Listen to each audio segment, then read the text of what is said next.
ओम शांति। दिनांक 30 अक्टूबर 2024। बाप दादा के साकार मधुर महावाक्य। मीठे बच्चे, एक बाप की याद में रहना ही अव्यभिचारी याद है। इस याद से तुम्हारे पाप कट सकते हैं। प्रश्न: बाप जो समझाते हैं उसे कोई सहज मान लेते, कोई मुश्किल समझते। इसका कारण क्या है? उत्तर: जिन बच्चों ने बहुत समय भक्ति की है, आधा कल्प से पुराने भक्त हैं, वह बाप की हर बात को सहज मान लेते हैं, क्योंकि उन्हें भक्ति का फल मिलता है। जो पुराने भक्त नहीं, उन्हें हर बात समझने में मुश्किल लगता। दूसरे धर्म वाले तो इस ज्ञान को समझ भी नहीं सकते। ओम शांति। मीठे मीठे रूहानी बच्चों प्रति रूहानी बाप बैठ समझाते हैं, तुम बच्चे सब क्या कर रहे हो? तुम्हारी है अव्यभिचारी याद। एक होती है व्यभिचारी याद और दूसरी होती है अव्यभिचारी याद। तुम सबकी है अव्यभिचारी याद। किसकी याद है? एक बाप की। बाप को याद करते करते पाप कट जाएंगे और तुम वहां पहुंच जाएंगे। पावन बनकर फिर नई दुनिया में जाना है, आत्माओं को जाना है। आत्मा ही इन ऑर्गन्स द्वारा सब कर्म करती है ना। तो बाप कहते हैं, अपने को आत्मा समझ बाप को याद करो। मनुष्य तो अनेकानेक को याद करते हैं। भक्ति मार्ग में तुमको याद करना है एक को। भक्ति भी पहले पहले तुमने ऊंचते ऊंच शिव बाबा की ही की थी। उनको कहा जाता है अव्यभिचारी भक्ति। एक की भक्ति करना मना अव्यभिचारी भक्ति। वही सर्व को सद्गति देने वाला रचता बाप है। उनसे बच्चों को बेहद का वर्षा मिलता है। भाई भाई से वर्षा नहीं मिलता। वर्षा हमेशा बाप से बच्चों को मिलता है। थोड़ा बहुत कन्याओं को मिलता है, वह तो फिर जाकर हाफ पार्टनर बनती हैं। यहाँ तो तुम सब आत्माएं हो। सब आत्माओं का बाप एक है। सबको बाप से वर्षा लेने का हक है। तुम हो भाई भाई। भल शरीर स्त्री पुरुष का है, आत्मा सब भाई भाई है। वह तो सिर्फ कहने मात्र कह देते हिंदू मुस्लिम भाई भाई, अर्थ नहीं समझते। तुम अभी अर्थ समझते हो।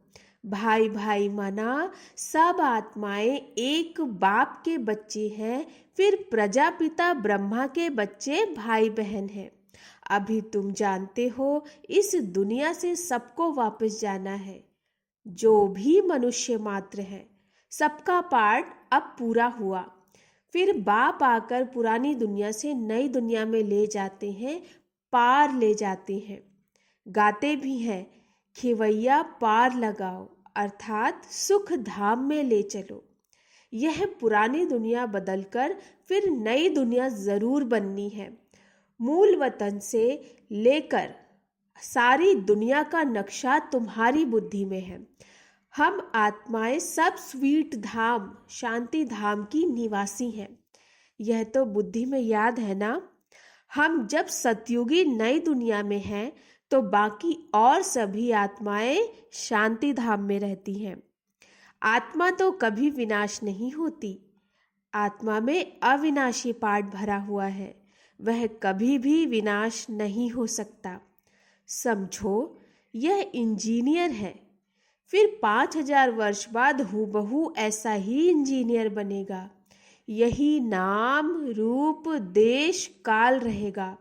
यह सब बातें बाप ही आकर समझाते हैं। यह अनादि अविनाशी ड्रामा है। इस ड्रामा की आयु 5000 वर्ष है। सेकंड भी कम जास्ती नहीं हो सकता। यह अनादि बना बनाया ड्रामा है। सबको पार्ट मिला हुआ है। देही अभिमानी हो, साक्षी हो, खेल को देखना है। बाप को तो देह है नहीं, वह नॉलेजफुल है, बीज रूप है। बाकी आत्माएं जो ऊपर निराकारी दुनिया में रहती हैं, वह फिर आती हैं नंबरवार पार्ट बजाने। पहले पहले नंबर शुरू होता है देवताओं का। पहले नंबर की ही डिनाइस्टी के चित्र हैं। फिर चंद्रवंशी डिनाइस्टी के भी हैं। सबसे ऊंच है सूर्यवंशी लक्ष्मी नारायण का राज्य। उन्हों का राज्य कब कैसे स्थापन हुआ कोई भी मनुष्य मात्र नहीं जानते। सतयुग की आयु ही लाखों वर्ष लिख दी है। कोई की भी जीवन कहानी को नहीं जानते। इन लक्ष्मी नारायण की जीवन कहानी को जानना चाहिए। बिगर जाने माथा टेकना अथवा महिमा करना यह तो रॉन्ग है। बाप बैठ मुख्य मुख्य जो हैं उनकी जीवन कहानी सुनाते हैं। अभी तुम जानते हो कैसे इन्हों की राजधानी चलती है। सतयुग में श्री कृष्ण था ना, अभी वह कृष्णपुरी फिर स्थापन हो रही है। श्री कृष्ण तो है स्वर्ग का प्रिंस। लक्ष्मी नारायण की राजधानी कैसे स्थापन हुई यह सब तुम समझते हो। नंबरवार माला भी बनाते हैं। फलाने फलाने माला के दाने बनेंगे, परंतु चलते चलते फिर हार भी खा लेते हैं। माया हरा देती है। जब तक सेना में है कहेंगे यह कमांडर है, यह फलाना है, फिर मर पड़ते हैं। यहाँ मरना अर्थात अवस्था कम होना, माया से हारना, खत्म हो जाते हैं। आश्चर्यवत सुनंती कथंती भागंती अहो मम माया फारकती देवंती हो जाते हैं। मर जीवा बनते हैं, बाप का बनते हैं, फिर राम राज्य से रावण राज्य में चले जाते। इस पर ही फिर युद्ध दिखलाई है कौरव और पांडवों की। फिर असुरों और देवताओं की भी युद्ध दिखाई है। एक युद्ध दिखाओ ना, दो क्यों? बाप समझाते हैं यहाँ की ही बात है। लड़ाई तो हिंसा हो जाती, यह तो है ही अहिंसा परमो देवी देवता धर्म। तुम अभी डबल अहिंसक बनते हो। तुम्हारी है ही योग बल की बात। हथियारों आदि से तुम कोई को कुछ करते नहीं। वह ताकत तो क्रिश्चियनियत में भी बहुत है। रशिया और अमेरिका दो भाई हैं। इन दोनों की ही कंपटीशन बॉम्ब शादी बनाने की। दोनों एक दो से ताकत वाले हैं। इतनी ताकत है अगर दोनों आपस में मिल जाएं तो सारे वर्ल्ड पर राज्य कर सकते हैं, परंतु लॉ नहीं है जो बाहुबल से कोई विश्व पर राज्य पा सके। ऐसा लॉ नहीं है। कहानी भी दिखाते हैं, दो बिल्ले आपस में लड़े, मक्खन बीच में तीसरा खा गया। यह सब बातें अब बाप समझाते हैं। यह थोड़े ही कुछ जानता था। यह चित्र आदि भी बाप ने ही दिव्य दृष्टि से बनवाए हैं और अब समझा रहे हैं। वह आपस में लड़ते हैं, सारे विश्व की बादशाही तुम ले लेते हो। वह दोनों है बहुत पावरफुल, जहां तहां आपस में लड़ा देते हैं, फिर मदद देते रहते हैं क्योंकि उन्हों का भी व्यापार है ना जबरदस्त। सो जब दो बिल्ले आपस में लड़े तब तो बारूद आदि काम आए। जहां तहां दो को लड़ा देते हैं। यह हिंदुस्तान पाकिस्तान पहले अलग था क्या? दोनों इकट्ठे थे। यह सब ड्रामा में नूंद है। अभी तुम पुरुषार्थ कर रहे हो योग बल से विश्व का मालिक बने। वह आपस में लड़ते हैं, मक्खन बीच में तुम खा लेते हो। माखन अर्थात विश्व की बादशाही तुमको मिलती है और बहुत ही सिंपल रीति मिलती है। बाप कहते हैं मीठे मीठे बच्चों पवित्र जरूर बनना है। पवित्र बन पवित्र दुनिया में चलना है। उनको कहा जाता है वॉइसलेस वर्ल्ड, संपूर्ण निर्विकारी दुनिया। हर एक चीज सतो प्रधान सतो रजो तमो में जरूर आती है। बाप समझाते हैं तुम्हारे में यह बुद्धि नहीं थी क्योंकि शास्त्रों में लाखों वर्ष कह दिया है। भक्ति है ही अज्ञान अंधियारा। यह भी पहले तुमको पता थोड़े ही था। अब समझते हो। वह तो कह देते कलयुग अभी 40,000 वर्ष और चलेगा। अच्छा, 40,000 वर्ष पूरा हो फिर क्या होगा? किसको भी यह पता नहीं है। इसीलिए कहा जाता है अज्ञान नींद में सोए हुए हैं। भक्ति है अज्ञान। ज्ञान देने वाला तो एक ही बाप ज्ञान का सागर है और तुम हो ज्ञान नदियाँ। बाप आकर तुम बच्चों को अर्थात आत्माओं को पढ़ाते हैं। वह बाप भी है, टीचर भी है, सतगुरु भी है। और कोई भी ऐसे नहीं कहेंगे यह हमारा बाप टीचर गुरु है। यह तो है बेहद की बात। बेहद का बाप टीचर सतगुरु है। खुद बैठ समझाते हैं, मैं तुम्हारा सुप्रीम बाप हूँ। तुम सब हमारे बच्चे हो। तुम भी कहते हो बाबा आप वही हो। बाप भी कहते हैं तुम कल्प कल्प मिलते हो। तो वह है परमात्मा सुप्रीम। वह आकर बच्चों को सब बातें समझाते हैं।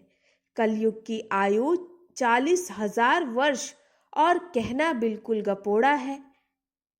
5,000 वर्ष में सब आ जाता है। बाप जो समझाते हैं तुम मानते हो, समझते हो। ऐसे नहीं कि तुम नहीं मानते। अगर नहीं मानते तो यहाँ नहीं आते। इस धर्म के नहीं है तो फिर मानते नहीं है। बाप ने समझाया है सारा मदार भक्ति पर है। जिन्होंने बहुत भक्ति की है तो भक्ति का फल भी उन्हों को ही मिलना चाहिए। उन्हों को ही बाप से बेहद का वर्षा मिलता है। तुम जानते हो हम सो देवता विश्व के मालिक बनते हैं, बाकी थोड़े रोज हैं। इस पुरानी दुनिया का विनाश तो दिखाया हुआ है और कोई शास्त्र में ऐसी बात है नहीं। एक गीता ही है भारत का धर्म शास्त्र। हर एक को अपना धर्म शास्त्र पढ़ना चाहिए और वह धर्म जिस द्वारा स्थापन हुआ उसको भी जानना चाहिए। जैसे क्रिश्चियनी क्राइस्ट को जानते हैं, उनको ही मानते हैं, पूजते हैं। तुम आदि सनातन देवी देवता धर्म के हो तो देवताओं को ही पूजते हो, परंतु आजकल अपने को हिंदू धर्म कह देते हैं। तुम बच्चे अब राजयोग सीख रहे हो। तुम राज ऋषि हो। वह है हठ योग ऋषि। तुम हो राज ऋषि। रात दिन का फर्क है। उन्हों का सन्यास है कच्चा, हद का, सिर्फ घर बार छोड़ने का। तुम्हारा सन्यास व वैराग्य है सारी दुनिया को छोड़ने का। पहले पहले अपने घर स्वीट होम में जाकर फिर नई दुनिया सतयुग में आएंगे। ब्रह्मा द्वारा आदि सनातन देवी देवता धर्म की स्थापना होती है। अभी तो यह पुरानी दुनिया है, पतित दुनिया है। यह समझने की बातें हैं। बाप द्वारा पढ़ते हैं, यह तो जरूर रियल है ना। इसमें निश्चय न होने की तो बात ही नहीं है। यह नॉलेज बाप ही पढ़ाते हैं। वह बाप टीचर भी है, सच्चा सतगुरु भी है, साथ ले जाने वाला। वो गुरु लोग तो आधा पर छोड़कर चले जाते हैं। एक गुरु गया तो दूसरा गुरु करेंगे, उनके चेले को गद्दी पर बिठाएंगे। यहाँ तो है बाप और बच्चों की बात। वह फिर है गुरु और चेले की वर्षे का हक। वहाँ तो बाप का ही चाहिए ना, वर्षा तो बाप का ही चाहिए ना। शिव बाबा आते ही हैं भारत में। शिवरात्रि और श्री कृष्ण की रात्रि मनाते हैं ना। शिव की जन्मपत्री तो है नहीं, सुनाएं कैसे? उनकी तिथि तारीख तो होती नहीं। श्री कृष्ण जो पहला नंबर वाला है उनकी दिखाते हैं। दीपावली मनाना तो दुनिया के मनुष्यों का काम है। तुम बच्चों के लिए थोड़े ही दीपावली है। हमारा नया वर्ष नई दुनिया सतयुग को कहा जाता है। अभी तुम नई दुनिया के लिए पढ़ रहे हो। अभी तुम हो पुरुषोत्तम संगम युग पर। उस कुंभ के मेलों में कितने ढेर मनुष्य जाते हैं। वह होता है पानी की नदियों का मेला। कितने ढेर मेले लगते हैं। उन्हों की भी अंदर बहुत पंचायत होती है। कभी कभी तो उन्हों का आपस में ही बड़ा झगड़ा हो जाता है, क्योंकि देह अभिमान है ना। यहाँ तो झगड़े आदि की बात ही नहीं। बाप सिर्फ कहते हैं, मीठे मीठे लाडले बच्चों, मुझे याद करो। तुम्हारी आत्मा जो सतो प्रधान से तमो प्रधान बनी है, खाद पड़ी है ना, वह योग अग्नि से ही निकलेगी। सोनार लोग जानते हैं, बाप को ही पतित पावन कहते हैं। बाप सुप्रीम सोनार ठहरा, सबकी खाद निकाल सच्चा सोना बना देते हैं। सोना अग्नि में डाला जाता है। यह है योग अर्थात याद की अग्नि, क्योंकि याद से ही पाप भस्म होते हैं। तमो प्रधान से सतो प्रधान याद की यात्रा से ही बनना है। सब तो सतो प्रधान नहीं बनेंगे, कल्प पहले मिसल ही पुरुषार्थ करेंगे। परमात्मा का भी ड्रामा में पार्ट नूंधा हुआ है। जो नूंद है वह होता रहता है, बदल नहीं सकता। रील फिरती रहती है। बाप कहते हैं, आगे चल तुमको गुह्य गुह्य बातें सुनाएंगे। पहले पहले तो यह निश्चय करना है, वह है सब आत्माओं का बाप, उनको याद करना है। मन मनाभव का भी अर्थ यह है। बाकी श्री कृष्ण भगवानुवाच तो है ही नहीं। अगर श्री कृष्ण हो फिर तो सब उनके पास चले आए, सब पहचान लें। फिर ऐसे क्यों कहते कि मुझे कोटों में कोई जानते हैं? यह तो बाप समझाते हैं, इसलिए मनुष्यों को समझने में तकलीफ होती है। आगे भी ऐसा हुआ था। मैंने ही आकर देवी देवता धर्म की स्थापना की थी। फिर यह शास्त्र आदि सब गुम हो जाते हैं। फिर अपने समय पर भक्ति मार्ग के शास्त्र आदि सब वही निकलेंगे। सतयुग में एक भी शास्त्र नहीं होता, भक्ति का नाम निशान नहीं। अभी तो भक्ति का राज्य है। सबसे बड़े ते बड़े हैं श्री श्री 108 जगत गुरु कहलाने वाले। आजकल तो 1008 भी कह देते हैं। वास्तव में यह माला है यहाँ की। माला जब फेरते हैं तो जानते हैं फूल निराकार है, फिर है मेरू, ब्रह्मा सरस्वती, युगल दाना, क्योंकि प्रवृत्ति मार्ग है ना। प्रवृत्ति मार्ग वाले निवृत्ति मार्ग वालों को गुरु करेंगे तो क्या देंगे? हठ योग सीखना पड़े। वह तो अनेक प्रकार के हठ योग हैं। राजयोग है ही एक प्रकार का। याद की यात्रा है ही एक, जिसको राजयोग कहा जाता है। बाकी और सब है हठ योग, शरीर की तंदुरुस्ती के लिए। यह राजयोग बाप ही सिखलाते हैं। आत्मा है फर्स्ट, फिर पीछे है शरीर। तुम फिर आपने को आत्मा के बदले शरीर समझ उल्टे हो पड़े हो। अब अपने को आत्मा समझ बाप को याद करो तो अंतमति सो गति हो जाएगी। अच्छा, मीठे मीठे सिकिलधे बच्चों प्रति माता पिता बाप दादा का याद प्यार और गुड मॉर्निंग। रूहानी बाप की रूहानी बच्चों को नमस्ते। हम रूहानी बच्चों की रूहानी बाप दादा को नमस्ते नमस्ते नमस्ते।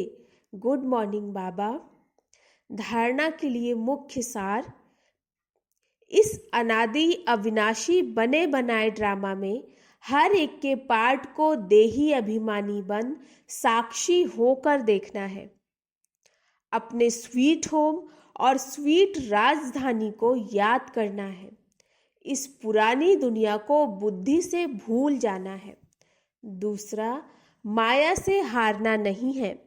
याद की अग्नि से पापों का नाश कर आत्मा को पावन बनाने का पुरुषार्थ करना है।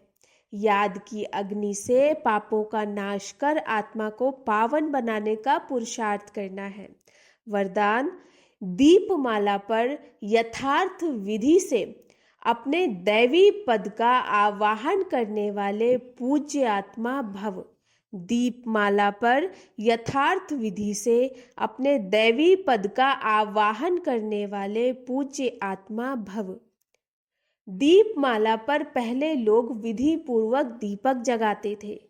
दीपक बुझे नहीं ये ध्यान रखते थे, घृत डालते थे, विधि पूर्वक आवाहन के अभ्यास में रहते थे। अभी तो दीपक के बजाय बल्ब जगा देते हैं, दीपमाला नहीं मनाते, अब तो मनोरंजन हो गया है। आवाहन की विधि अथवा साधना समाप्त हो गई है, स्नेह समाप्त हो सिर्फ स्वार्थ रह गया है।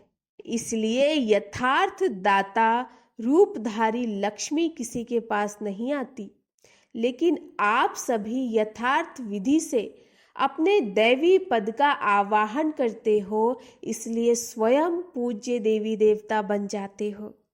स्लोगन: सदा बेहद की वृत्ति, दृष्टि और स्थिति हो, तब विश्व कल्याण का कार्य संपन्न होगा। सदा बेहद की वृत्ति, दृष्टि और स्थिति हो, तब विश्व कल्याण का कार्य संपन्न होगा।